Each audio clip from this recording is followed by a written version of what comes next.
William Cowper wrote, "God moves in mysterious ways, His wonders to perform." We can see His mysterious workings in connection with this great hymn since its writing over 200 years ago in 1779.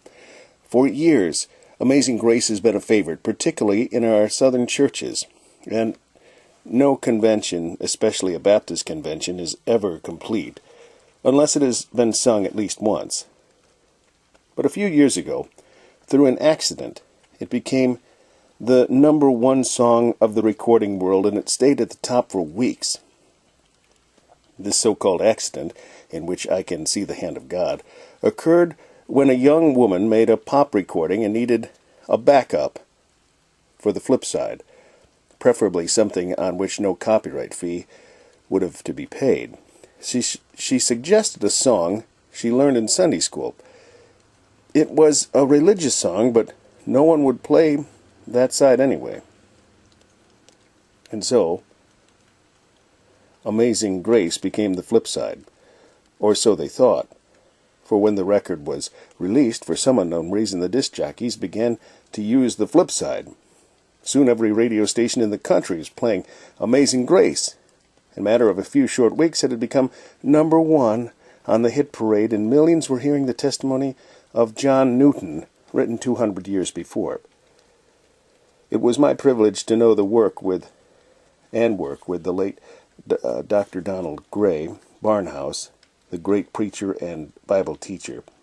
Dr. Barnhouse considered the life of John Newton to be second only to the life of the Apostle Paul, and it was he who first acquainted me with the life of this unusual man. John Newton was born in London in the year of 1725.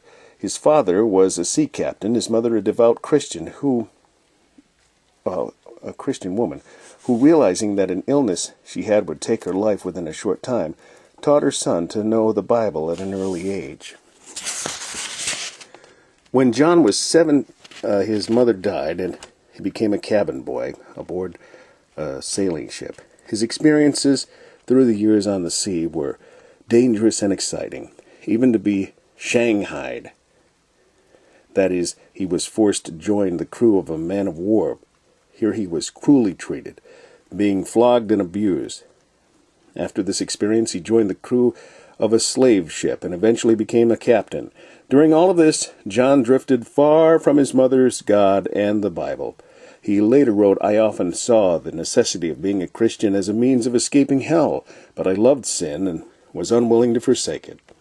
Each year saw him sinking lower into the pits of sin, and soon he had gotten so low that even the ship's crew despised him as being no more than an animal.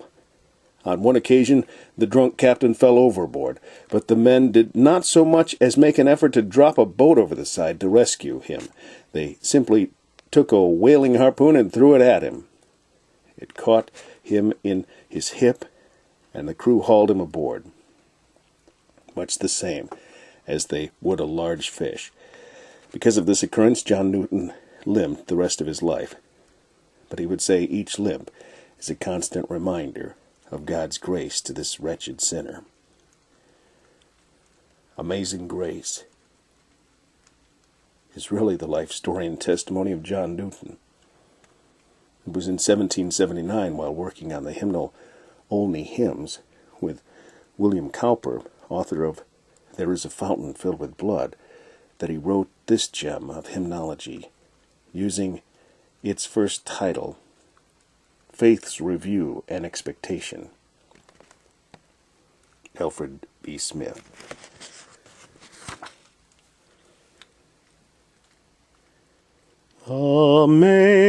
Amazing grace, how sweet the sound that saved a wretch like me.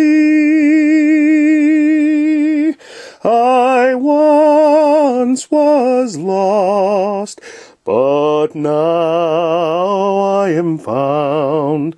'Twas blind, but now I see.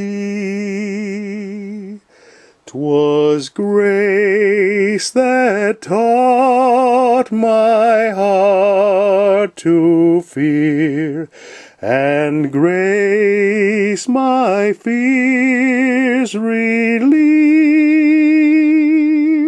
How precious did that grace appear, the hour I first believed.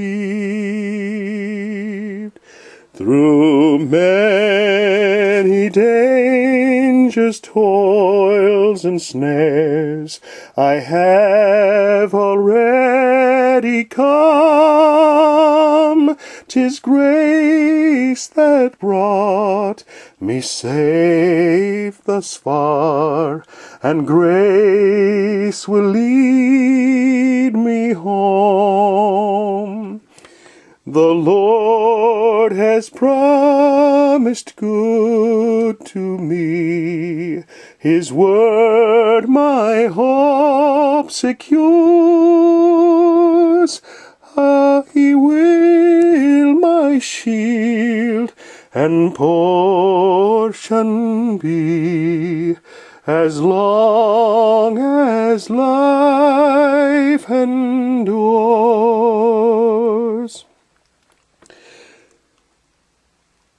Yea, when this flesh and heart shall fail, and mortal life shall cease,